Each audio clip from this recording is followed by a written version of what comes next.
Michigan voters go to the polls this November, and CMU Public Broadcasting again brings you Meet the Candidates, the election year series that gives you the chance to meet those seeking state and national office. Welcome again to Meet the Candidates. I'm David Nicholas. We welcome this time Congressman Dan Benishek. He is the Republican congressman for the 1st District seat in the U.S. House. He is seeking election to a 3rd term. Congressman, thanks for joining us. Welcome back to our program. Well, thanks for having me on, David. Appreciate it. In the first moment or two, we offer the chance for all candidates to give a chance to offer up some personal information, your background, the experience that you bring to this campaign. Well, yeah, thanks for having me on. Well, as you know, I'm a doctor from the Upper Peninsula. I grew up in a small town in northern Michigan, Iron River, and my dad was killed in a mine when I was young. We didn't have much growing up, but I worked hard and saved money and was able to get to college. And frankly, I went to medical school so I could get a job in the UP. I always wanted to live there. And I never really was involved in politics ever. I just was raising my family, taking care of patients. But in 2010, I decided to run for Congress because I was really concerned about what's going to happen to our children and grandchildren with the amount of spending that the government was doing, and basically saddling the next generation with trillions of dollars in debt. And I decided to run for Congress. And I got my son to be my campaign manager, my family members to be part of the team, and I was able to win. And I've been working hard there last 4 years, trying to make a difference in getting spending under control so our children and grandchildren have the same opportunities that I had growing up. And we got a lot of work yet to do. The 1st District itself, you mentioned your background and coming from and living in the UP. Give us a sense of the map. It's a large district, obviously, but what are we talking about in terms of encompasses that? We're talking about the northern half of Michigan. Basically, it's half the state of Michigan. 32 counties, including all the UP and a good part of the top of the Mitt. So a lot of travel. You touched upon in the personal background some of the issues and concerns you still see about wanting to run again for this office, but as the incumbent in this race and then traveling around on the campaign trail, what are the voters telling you? What are you identifying still as the primary issues entering this campaign? Well, jobs in the economy is probably the issue number one. The economy is not doing as well as it could be. It's hard to get a good paying job in northern Michigan. People are not getting raises, they're not getting bonuses. They're basically it's a stagnant economy from what I'm hearing. And we're working hard to improve the climate so that there's more jobs. One of the things that I'm doing is working on vocational education. We have a vocational education initiative in my office where we've been working with school districts, community colleges, businesses to be sure that students have an opportunity to get vocational education that leads to jobs that exist. I mean, there's about 75,000 unfilled jobs in the state of Michigan that if people had the right training, they could get a good paying, family raising, truck buying job. And our office is working with, like I say, with community colleges and school districts, as well as businesses to make sure that students are aware of these jobs and that they're available in the local community, and to make sure that they have access to the educational facilities they need to get the training for the jobs that exist. The other thing that we hear a lot about is health care. The President's health care bill has really made it difficult for small businesses to hire. I have had communication with almost every single hospital in the district. I've been around and visited almost every hospital. They're really having difficulty. The President's health care bill cuts payments to hospitals basically to pay for the President's health care bill. Hospitals are laying people off. They are having a great deal of difficulty balancing their budget so they can stay open. I'm really quite concerned about the ability of people in northern Michigan to have access to care. And I'm working to either reform or repeal the President's health care bill so that we actually have a patient-centered, lower-cost health care system. The President, we have a great health care system in this country. The problem is it costs too much. And the President's bill hasn't really fixed that. The other thing that I've been talking to is I've been talking to veterans across the district. As you know, I worked in the VA hospital in Iron Mountain for 20 years as a doctor. And now in my role on the Veteran Affairs Committee in the House, we're working to improve the Veteran Administration so that veterans get the access to care that they need for the service that they've given our country. I'm proud to say that I was instrumental in getting a major reform package done at the VA. I've had some of my own legislation passed to benefit veterans in northern Michigan. And, I've had really good communication with individual veterans, helping them get their benefits, as well as learning from them the issues that affect them and their access to care. You mentioned specifically those reforms as we kind of take these now in reverse order, the reforms for the veterans and the VA system as a whole. How much of that has been able to be implemented so far? What still needs to be done? Well, there's a lot of work that still needs to be done. As a matter of fact, I just had a meeting with the secretary of the VA, Bob McDonald, the new secretary, which I'm very hopeful that he is going to do a much better job in making sure that this stuff gets done. The changes that we put in place in the law make it easier for veterans to get access to care outside the VA. And as you know, in northern Michigan, a veteran may live 100 miles or more from a VA facility. So this reform will allow veterans to get care from their local provider. But you're exactly right. Making sure that the VA timely implements the law is a very important part of the plan, and that's what we have to stay on top of them in the committee to be sure that they do that well. And I'm pretty confident that the new director, the new secretary, is going to do a better job than the old one and help with that, but we definitely have to stay on top of it. When it comes to healthcare as a whole, you mentioned the move you would make to want to reform or fully repeal the Affordable Care Act, Obamacare. Given its point as we enter the home stretch of this campaign and this point in 2014 with what has been implemented and rolled out so far, what specific proposals would you put on the table moving forward that would deal with either some elements of reform or the move to repeal? Well, the problem is that, healthcare is too expensive. And the president's healthcare bill has made people's premiums even more expensive with even higher deductibles. What we need in this country is some plans that actually lower the cost. I mean, the great example that I think of right away is health insurance. Why is it so different than car insurance? I mean, you can buy your car insurance from any one of 1,000 companies across the country. You can only buy health insurance within the state of Michigan from relatively few companies. There should be more competition in the health insurance business. And those are the kind of things that would lower the cost. I mean, we need to be sure that, there's a lot more competition in that field so that costs are lowered. And then we should also know what things cost. I mean, in the healthcare system now, it's such a weird market. You don't even know what an MRI costs at one hospital versus another.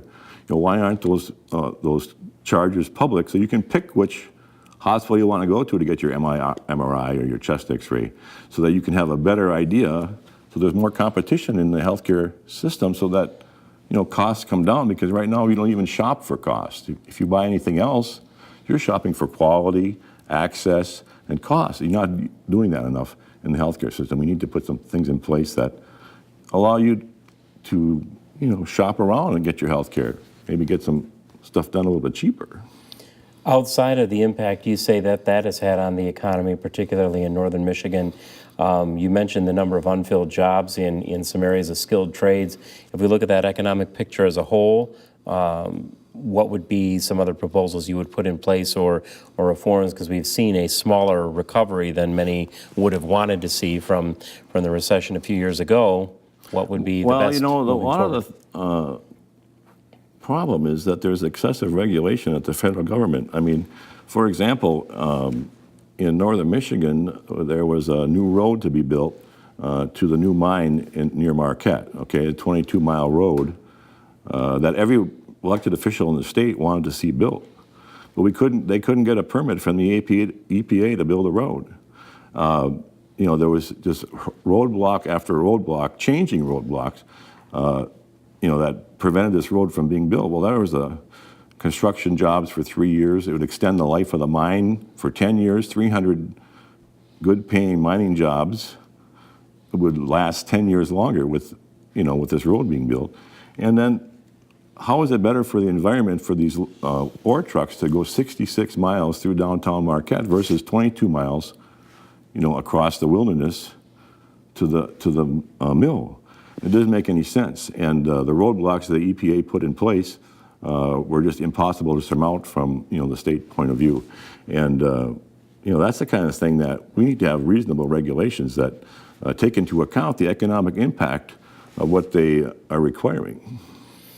We've only got a couple of minutes left, but to specifically, what might be a direct proposal you would say then in terms of furthering the work towards working to fill or have access training for those unfilled jobs in the skilled trade areas? What more progress would you be putting forward? Well, we in the House have passed the Student Success Act, okay, which basically reforms federal funding for education.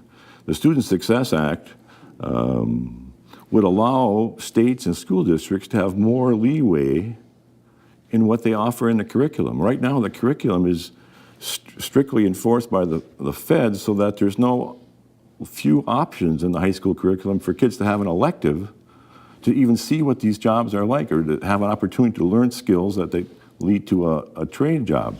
That would be a huge thing forward. If we could get the Senate to pass that, or their version of it, so we can reform the federal education policy so that school districts in Michigan can do things different than the school districts in Florida. I mean, it's a different area. I mean, I went to school before there was a Department of Education. Somehow I got a pretty good education based on the rules in the state and the school board that I came from. I've been talking to teachers around the district, and what they're telling me is that the rules from Washington make it more difficult for them to teach students the skills they need to get the jobs that exist. And we need to reverse that trend and make school districts have an opportunity to train for the local economy, which they don't have that now. In the last 30 seconds, then, if you had that moment with an individual voter in the 1st District, what would be the message you would leave with him or her as they get set to place that vote in November? Well, I would ask them to continue to support me. I'm working, as I said, because I want our children and grandchildren to have opportunity. I'm working to lower healthcare costs and energy costs across the country, because I understand medicine. I think I've got a good relationship with veterans, and I think the work that I've been doing has been successful in improving the lot of people in northern Michigan, and would continue to appreciate their support. Well, we appreciate your time that you've taken to address the concerns facing the voters in the 1st District, and we wish you the best of luck with the rest of the campaign. Thanks for having me on, David. Appreciate it. And thank you. Thanks as well for your time and attention here for Meet the Candidates. We've been speaking with Congressman Dan Benishek, who is seeking a 3rd term as a Republican representative for the 1st District in the U.S. House. We urge all of you to get out and exercise your right to vote on November 4th. Thank you for joining us for Meet the Candidates. CMU Public Broadcasting invited both major party candidates for this office to participate in this series. Remember to go to the polls on Election Day. Hello and welcome again to this edition of Meet the Candidates. I'm David Nicholas. We are joined this time by Dr. Jeff Holmes. He is the Democratic candidate for the 4th District seat in the U.S. House, an open seat in this year's election. Dr. Holmes, very good to see you, and thanks for joining us. Thank you for asking me. We start out with a chance for some personal background, a little bit about you, the background that you bring, and the experience as well to this year's campaign. Well, I've been a family practice physician in Alma for the past 26 years. 24 of those years as the managing partner of our 5-practitioner group. I've also been on our school board for 10 years, the last 6 as treasurer. So I think I bring a unique blend of experience in healthcare, education, and small business administration that is a big part of the conversations that's occurring in Washington, D.C. right now. So I think that I could help inform those conversations. I think I'd bring some expertise that may have not been sought earlier. And so that's one of the motivations for me to run. I'm married, been married for 32 years to my wife, Jenna. She is the executive director of the Michigan Community Service Commission, and I have 4 adult children. My last 2 are twins, and they just graduated in May from college, and so I'm very glad to have that tuition expense gone. As you've entered this campaign, a chance to talk obviously to many voters in a very large district, what have you identified going in? You talked about the conversations that are going on in Washington and wanting to lend voice to those. In addition, then, what are the voters telling you that they identify as the key issues for this campaign? Many of the conversations that we hear going on in the media, going on in Washington, involve the Affordable Care Act. And that's a big portion of what the voters and the citizenry are commenting to me about. Another thing that's foremost on folks' minds is tax reform. People are very concerned about taxes and the impact it's having on their income streams and on their small businesses. So I think tax reform is very important as well. And of course, education is a key for our future. The number of college graduates in Michigan is inadequate to maintain our economy. We need to definitely evaluate how we at the federal level can assist Michigan and my district to increase the number of college graduates that are available that have the skills that we need in the economy that's moving forward today. A focus then on the cost of or the programs being taught? What's the focus when it comes to higher ed and producing those graduates? What is being taught or what is being available for, and matching that a little bit more closely with the jobs that are projected to be available in the future. As a school board member at our level, we've just recently expanded our vocational technical training available for our students. And one of the things we noted is that we can give them a good head start on that education and training, but it's not sufficient for them to then go out and pursue their careers. They'll still need post-secondary education to be able to achieve that. Now, whether that's at a 2-year or a 4-year college has to be determined by the field that they're entering. But there is a need to continue that education, and so providing it as we are at the secondary level to allow them to have the foundation that then they can pursue it at the postgraduate level is, I think, very important. And then the cost.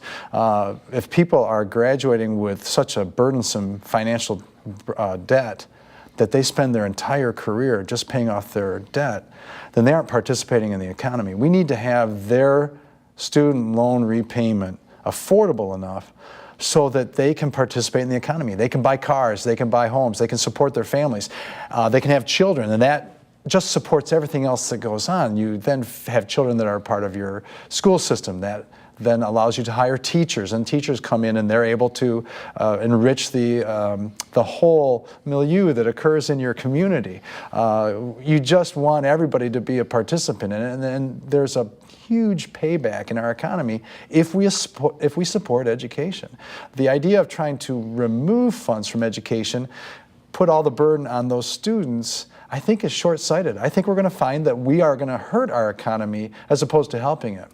There are several studies that indicate that nations and states that support their higher education systems really benefit from it economically. When you go to North Carolina, the cost to attend outstanding public universities there is very affordable.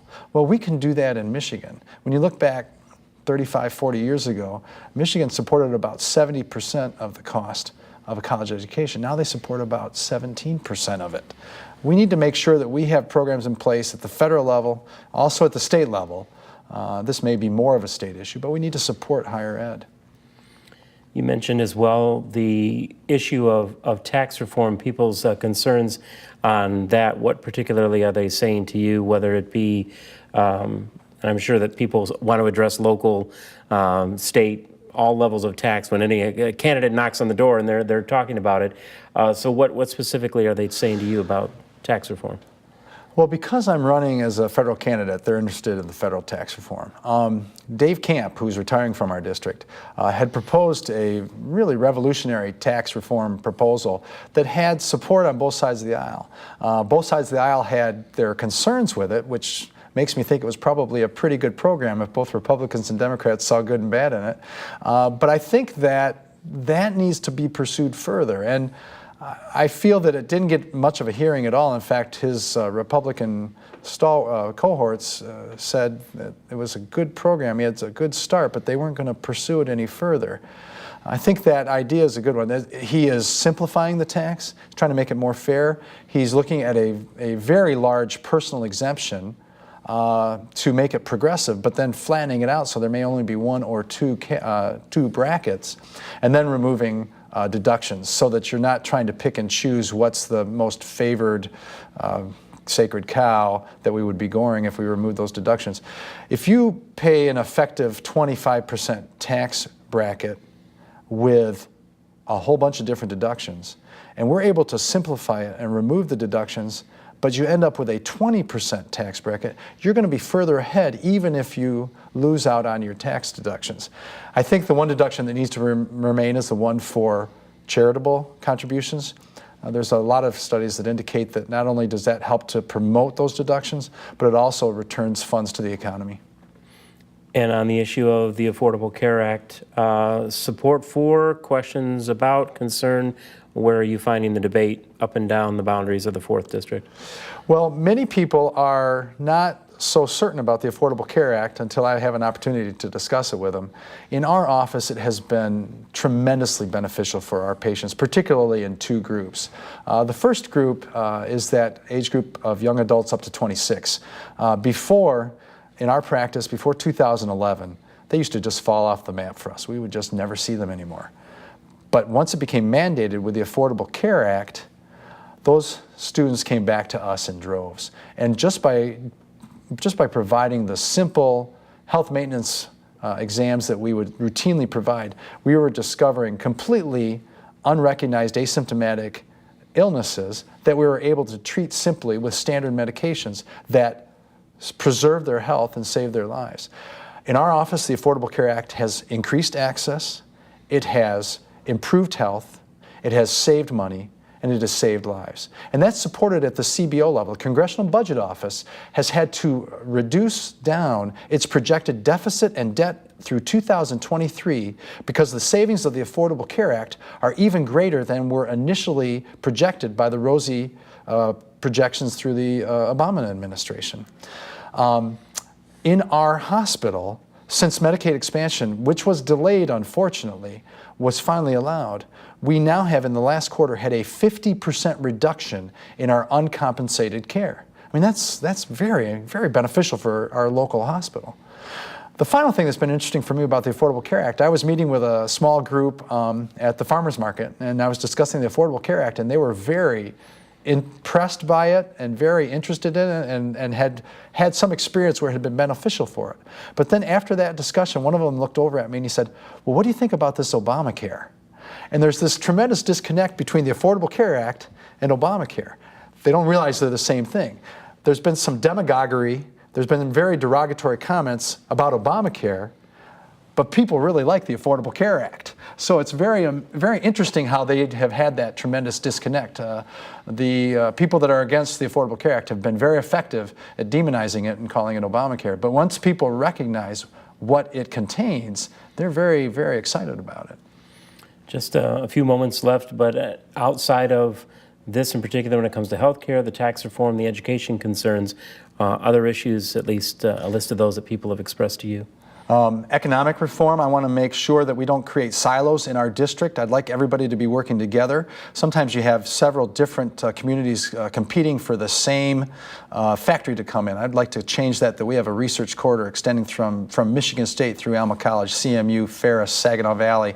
Work that academic talent together and then work them into entrepreneurs who can apply the basic science that they're discovering there into avenues we may not even know of yet. I certainly would like to see us to be the leaders in renewable energies. Gratiot County, where I live, has the largest wind farms in Michigan, and they are really producing a tremendous amount of electricity for us. The other thing that's very important for us is the environment. We need to be very cautious. In my county, again, we have 3 of the worst Superfund sites in the United States, and that was because there wasn't oversight of industry. I think industry welcomes oversight as long as it's fair and understandable and clear from the beginning. And I think if we can provide that, we can help to preserve our environment. So we need to be clear with what guidelines we provide, and then we need to assist these industries so they can really be cautious with our environment. And in that last minute or so, if you had the opportunity to sum it all up, that message you would want to leave with a singular voter getting set to place that vote, what would you say to him or her as they get set to go to the polls? I want folks' votes. And the way I think that I've earned their votes is that if you have benefited from your health care, and many of you have, if you have children that have gone off to college and they're still on your health care, if you have children that have graduated that are still on your health care, that's the Affordable Care Act. And if you want to keep that, then you need to vote for me to keep that going. If you want to continue the educational benefits for early childhood education and after-school programs and the ability to be able to afford higher education, you'll need to vote for me because I will be able to continue that for you. I think I have earned folks' votes. I think if you go to our website, you'll be able to understand my stances on the issues, but I think I can earn their votes because they will want to keep going the programs that they're benefiting from right now. And we appreciate the time and attention to have a chance to talk about those with the potential voters in the 4th District this time. And thank you so much for taking the time to do so. Thank you so much for having me here. This was great. Thank you. Thank you for your time and attention as well. You've been with Meet the Candidates. We've been talking with Dr. Jeff Holmes, the Democratic candidate for the 4th District seat in the U.S. House. And with all of our guests, we once again encourage you to get out and place your vote, make your vote count on Tuesday, November 4th. This has been Meet the Candidates, a production of CMU Public Broadcasting. Both major party candidates were invited to participate in this series. For a complete listing of the air dates and times for this series, go to our website, wcmu.org.